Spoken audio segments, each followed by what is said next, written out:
దేవుని నామానికి స్తోత్రం కలుగును గాక. ఈ దిన లేఖన భాగం మత్తయి రాసిన సువార్త 8వ అధ్యాయం ధ్యానించుకుందాం. ఇందులో 34 వచనాలు రాయబడి ఉన్నాయి. ఈ 34 వచనాల్లో 5 స్వస్థత కార్యాలు దేవుడు చేసినట్టుగా మనం చూస్తూ ఉంటున్నాం. ముందుగా 1 నుంచి 4 వచనం చూసుకున్నట్టయితే కుష్ఠరోగికి స్వస్థత ఇచ్చినట్టుగా దేవుడిని చూస్తూ ఉంటున్నాం. ఆయన కొండ మీద నుంచి దిగి వస్తూ ఉన్నప్పుడు జనసమూహంలో ఆయన వెంబడిస్తూ ఉన్నప్పుడు ఒక కుష్ఠరోగి ఆయన ఎద్దుకు వచ్చి, ప్రభువా నీకు ఇష్టమైతే నన్ను శుద్ధినిగా చేయంటున్నాడు. ఎందుకంటే ఈ భూలోకంలో దేవునికి ఇష్టమైన వారు అందరూ ఉన్నారు. ఆయనకి ఇష్టం లేని వారు ఈ లోకంలో ఎవరూ లేరు. కాకపోతే వారి వారి క్రియలను బట్టి వారి అతిక్రమం బట్టి దేవుడికి దూరంగా ఉంటున్నారు.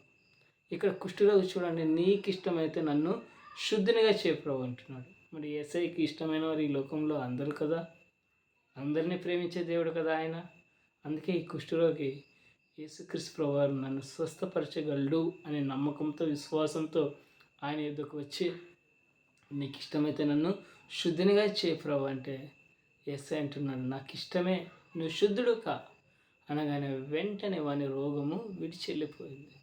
ఆయన మాటల్లో స్వస్థత ఉన్నది. ఆయన మాట్లాడితే చాలు మన హృదయాలు మార్చబడతాయి. ఆయన మాట్లాడితే చాలు మన రోగాలు వెళ్ళిపోతాయి. ఆయన మాట్లాడితే చాలు చీకటి శక్తులు దూరం అయిపోతాయి. ఆయన మాట్లాడితే చాలు మనలో ఉన్న పాపాలు వెళ్ళిపోతాయి. అందుకే దేవుడు ఆ కుష్ఠరోగితో మాట్లాడుతుంటున్నాడు, ఎవరితోని ఏమీ చెప్పకు సుమి, నువ్వు వెళ్ళి మోషే నియమించిన కానుక సమర్పించి యాజకుని కనపరుచుకోమంటున్నాడు. నువ్వెవరికి చెప్పవద్దంటున్నాడు.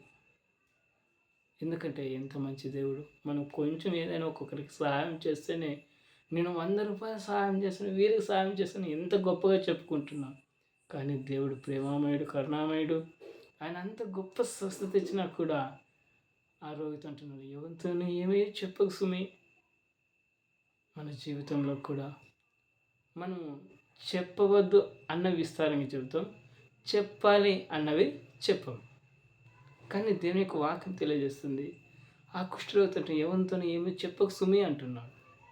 మన జీవితంలో కూడా క్రీస్తుని గురించి ఇతరులకు తెలియజేసే వారమై ఉండాలి. అతని యొక్క రక్షణ సువార్తను ఇతరులకు తెలిపే వారమై ఉండాలి ఈ లోకంలో. తర్వాత చూసుకున్నట్టయితే 5 నుంచి 10 వచనాలు చూసుకున్నట్టయితే శతాధిపతిని చూస్తున్నాం.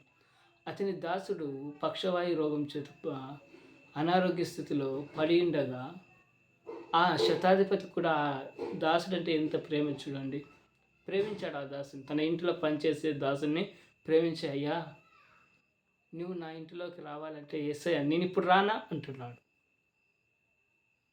నేను వచ్చి వాడిని స్వస్థపరచదనని అతనితో చెప్పగా, సమస్య చెప్పే కన్నా లేదు, యేసుప్రభువు నేను వచ్చి స్వస్థపరచదను అంటున్నాడు.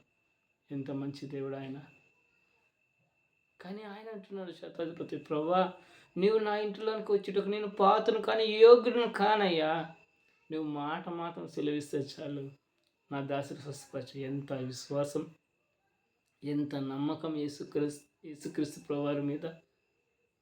ఎందుకంటే నువ్వు నమ్ముంటుని వలనైతే నమ్మవానికి సమస్తం సాధ్యమని దేవుని యొక్క వాక్యం తెలియజేస్తుంది. మన జీవితంలో కూడా ఆయన నమ్మాలి. మొదట ఆయన విశ్వసించాలి. ఆయన నీ జీవితంలో మేలు చేసే దేవుడే కానీ నిన్ను నిత్య నరకానికి నడిపించే దేవుడు కాదు ఆయన. ఎందుకంటే నీవు బాగుండాలని, నీ కుటుంబం బాగుండాలని, అనేకులకు ఆశీర్వాదకరంగా నీవు ఉండాలని నిన్ను కోరుకునే దేవుడు. అందుకే ఆ శతాధిపతితో నేను వచ్చి వాడిని స్వస్థపరచదనా అని చెప్పగా, శతాధిపతి నువ్వు మాట మాత్రం సెలవు అని చెప్పగానే యేసయ్య అంటున్నాడు, ఇంతటి విశ్వాసాన్ని నేను ఎక్కడా చూడలేదు, ఇంతటి విశ్వాసాన్ని నేను ఎక్కడా చూడలేదు. ఇశ్రాయేల్లో ఎవరికైనా ఇంత విశ్వాసం ఉంచున్నట్టు చూడలేని నిత్యంగా మీతో చెప్పుచున్నాడు. ఎంత విశ్వాసం ఉంది తనలో. ఎక్కడో ఉన్నాడు దాసుడు, ఎక్కడో ఉన్నాడు ప్రభు, ఆ ప్రభు వారితో ఈయన మాట్లాడుతున్నాడు, నువ్వు మాట మాత్రం సెలవు ప్రభు అంటున్నాడు. ఎంత విశ్వాసం చూడండి ఆ శతాధిపతి. ఆ కుష్ఠరోగిది ఎంత ప్రేమ అయితే దేవుని మీద, ఈ శతాధిపతి ఎంత విశ్వాసం చూడండి. విశ్వాసంతో వెళ్ళాడు, ఆ దాసుడు స్వస్థపరిచాడు. నువ్వు వెళ్ళము, నీవు విశ్వసించిన ప్రకారము నీ దాసుడు స్వస్థపరచబడినాన్ని చెప్పి పంపించాడు. అతని దాసుడు స్వస్థపరచబడ్డాడు. తర్వాత యేసుక్రీస్తు ప్రభువారు ఇదే అధ్యాయంలో 3వ స్వస్థతకార్యం చూసుకున్నట్టయితే పేతురు ఇంటిలో ప్రవేశించి అతని అత్తను చూసి ఆమె జ్వరం చేత ఉండటం ఆయన చూసి ఆమె చెయ్యి ముట్టుకొనగా జ్వరం ఆమెను విడిచెను. పేతురు జ్వరం చేత బాధపడుచున్నప్పుడు యేసుప్రభు వారు వెళ్ళి ఇలా చేయి పట్టుకొని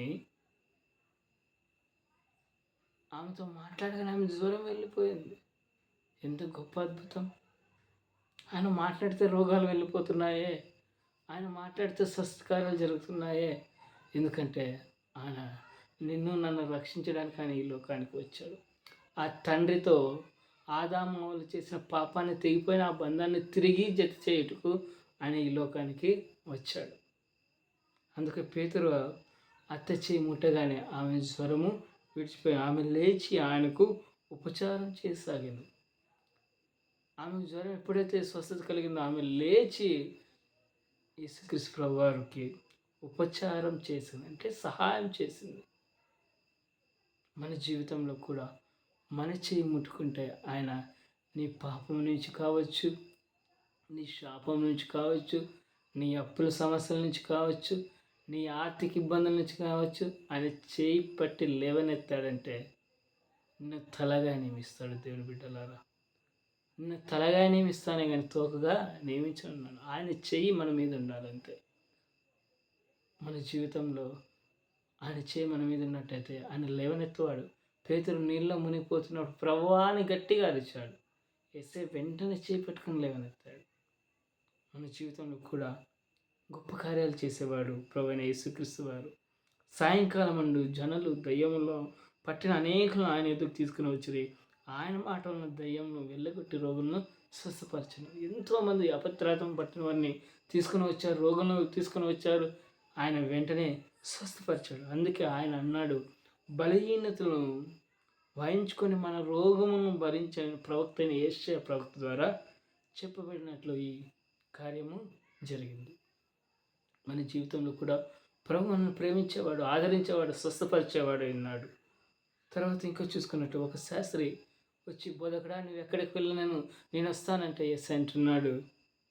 నక్కలకు బొర్రెలు ఉన్నాయి, ఆకాశ పక్షులకు నివాసాలు ఉన్నాయి, కానీ మనుష్య కుమారుడు తల వాల్చుటకు స్థలం లేదు. ఆయన పుట్టిన ఆ బెత్లెహేము ప్రాంతంలో ఆయనకు చోటు లేదు. ఈ సృష్టిని అంతా సృష్టిస్తే ఆ సృష్టిలో దేవునికి చోటు ఇవ్వలేదు ఈ లోకం. అందుకే మనుష్య కుమారుడు తల వాల్చుటకు స్థలం లేదని చెప్తూ ఉన్నాడు. మన జీవిత ప్రయాణంలో శిష్యుల్లో మరొకడు అడుగుతున్న, ప్రభువా నా తండ్రిని పాటినమంటూ మృతులు పాతి పెట్టుకుంటారు, నన్ను వెంబడించమని అని దేవుడు చెప్తాడు. ఎందుకంటే ఆయన వెంబడించేవారు నిత్య జీవానికి వారసులై ఉన్నారు. ఇంకా ఆయన ధోని ఎక్కినప్పుడు 23 నుంచి 27 వచనాలు చూసుకున్నట్టయితే ధోనికి ప్రయాణం చేస్తున్నప్పుడు ఆయన శిష్యులు ఆయన ప్రయాణం చేస్తూ ఉన్నప్పుడు ఆ సముద్రం తుఫాను చేత అలలు విపరీతంగా వస్తున్నాయి. విపరీతంగా వస్తుంటే పడవ ప్రయాణంలో వారు భయపడిపోయారు. సముద్రంలో అలలు వచ్చి పడవంతా అతలాకుతలమైపోయి పైకి కిందకి పడవ కొట్టుకుంటుంటే అందరూ భయపడిపోయి యేసుక్రీస్తు ప్రభువారి దగ్గరికి వచ్చినప్పుడు ఆయన నిద్రించుచుండగా వారిలో ఉన్న విశ్వాసాన్ని గమనిస్తూ ఉన్నాడు. కానీ వారిలో విశ్వాసం లేదు. ఇన్ని అద్భుతాలు చూశారు, ఇన్ని ఆశ్చర్యకారాలు చూశారు, యేసయ్య అక్కడ ఉన్నాడు అనే విశ్వాసం లేకుండా ఆయన నిద్రించుచుండగా వాళ్ళు అంటున్నారు, ప్రభువా నశించిపోచున్నాం, మమ్మల్ని రక్షించుమని ఆయన వేడుకొనిరు. రక్షించుము ప్రభువా, మేము మునిగిపోతున్నామయ్యా, ప్రభువా నశించిపోతున్నామయ్యా, మమ్మల్ని కాపాడాయంటే ఆయన అంటున్నాడు, అల్ప విశ్వాసులారా ఎందుకు భయపడుతున్నారు అని వారితో చెప్పి గాలి సముద్రం గద్దింపగా మిక్కిలేని మనమని. గాలి తుఫాన్లు గద్దించే దేవుడు. మనుషులకి గాలి తుఫాన్లు గద్దించే అధికారం లేదు. గాలి పీల్చుకోవాలన్నా కష్టం, గాలి వదలాలన్నా కష్టం మనిషికి. కానీ దేవుడు గాలి తుఫాను గద్దించినప్పుడు ఈ సర్వ సృష్టి మీద అధికారం కలిగిన దేవుడు. ఎందుకంటే ఈ పంచభూతములను కూడా ఆయనే ఈ లోకంలో సృష్టిలో నిర్మాణం చేశాడు, సృష్టించాడు. కాబట్టి ఈ సృష్టి మీద ఆయనకు అధికారం ఉంది. గాలి తుఫానులు గద్దించగానే కానీ అవి నిమ్మలమైపోయినట్టుగా మనం చూస్తూ ఉంటున్నాం. అవి గాలి తుఫానులు కూడా ఈయనకు లోబడినట్లుగా చూస్తూ ఉన్నాం. 28 నుంచి 34 వచనాలు చూసుకున్నట్టయితే, గదిరేనేల దేశం చేరగా దెయ్యములు పట్టిన 2 మనుషులు ఆయన ఎదుకు వచ్చిచున్నాడు. వారు ఎలా ఉన్నట్లు ఉగ్రులైనందున ఎవడునూ ఆ మార్గం వెళ్ళలేకపోయారు. వారిని చూసి ఆ మార్గంలో పోవడానికే భయపడిపోతున్నారంట ప్రజలు. కానీ యేసుక్రీస్తు ప్రభువారు వారి దగ్గరికి వెళ్ళాడు. ఎంత మంచి దేవుడు చూడండి. ఉగ్రులుగా ఉన్న అపవిత్రాత్మల చేత పీడింపబడుతున్న వారి దగ్గరికి వెళ్ళి ఉన్నప్పుడు దయ్యములు పట్టిన వారు అంటున్నారు, దేవుని కుమారుడా, నీతో మాకేమి కాలం రాకమునిపై మమ్మల్ని బాధించుటకి ఇక్కడికి వచ్చితవా అని కేకలు వేసిరి. వారికి దూరం గొప్ప మందం వేచుండగా దయ్యములు, నువ్వు మమ్మల్ని వెళ్ళగొట్టిన ఎడల మేము మందలోకి వెళ్ళిపోతామయ్యా, పందుల మందలోకి వెళ్ళిపోతామని బ్రతిమాలుతున్నాయి. నీ జీవితంలో ఏ చీకటి శక్తి చేత, ఏ అపవిత్రమైన కార్యం చేత, ఏ పాపిష్టి జీవితం చేత నువ్వు బందీ అయి ఉన్నావో ఆయన దగ్గరికి రా. ఆయన దగ్గరికి వచ్చి ఆయన నామంలో ప్రార్థన చేయి, ఆయనతో సహవాసం చేయి. ఆయన నిన్ను విడిపించేవాడు, రక్షించేవాడు, ప్రేమించేవాడు, ఆదరించేవాడు, స్వస్థపరిచేవాడు. నీ జీవితంను మారాలంటి జీవితాన్ని మధురంగా మార్చే దేవుడు. ప్రేమైన దేవుని బిడ్డలారా, ఈ అధ్యాయం ఎంత చక్కగా రాయబడింది చూడండి. మొదటిగా కుష్ఠరోగికి స్వస్థత ఇచ్చినట్లుగా చూస్తున్నాం, కుష్ఠరోగిని ప్రేమించినట్టుగా చూస్తున్నాం. రెండవదిగా శతాధిపతి దాసుని స్వస్థపరిచినట్టుగా చూస్తున్నాం. మూడవది అధికారం పేతురు జ్వరాన్ని స్వస్థపరిచినట్టుగా చూస్తున్నాం. తర్వాత ఆ శాస్త్రులతో మాట్లాడినట్టుగా చూస్తున్నాం. గాలి తుఫాను గద్దించినట్టుగా చూస్తూ ఉన్నాం ఈ అధ్యాయంలో. తర్వాత 2 వ్యక్తులని అపవిత్రాత్మల చేత పీడింపబడుతున్న వారిని స్వస్థపరిచినట్టుగా చూస్తూ ఉన్నాం. నా జీవితంలో కూడా ఆయన వెంబడిస్తే, ఆయన ప్రేమిస్తే, ఆయన నీతో ఉండి, నీలో ఉండి నీకు గొప్ప కార్యములు చేసేవాడే ఉన్నాడు. ప్రియమైన దేవుని బిడ్డలారా, ఆయనతో సహవాసం చేద్దాం, ఆయన నామాన్ని గణపరుద్దాం. ఆయన అంటున్నాడు, నేను నిజమైన ద్రాక్షావళిని, నా యందు నిలిచి ఉండేవాడు బహుగా ఫలించును. మనం ఆయన యందు స్థిరంగా నిలకడగా ఉంది క్రీస్తు అనే బండ మీద ఇల్లు కట్టుకొని మనం జీవిద్దాం. ఈ లోక ప్రయాణాన్ని ముందుకు తీసుకుని వెళ్దాం. పరిశుద్ధాత్మ దేవుడు మీ వినికిల్లో ఈ మాట దీవించి ఆశీర్వదించును గాక. మీ అందరికి కూడా షలోమ్. ఆమేన్.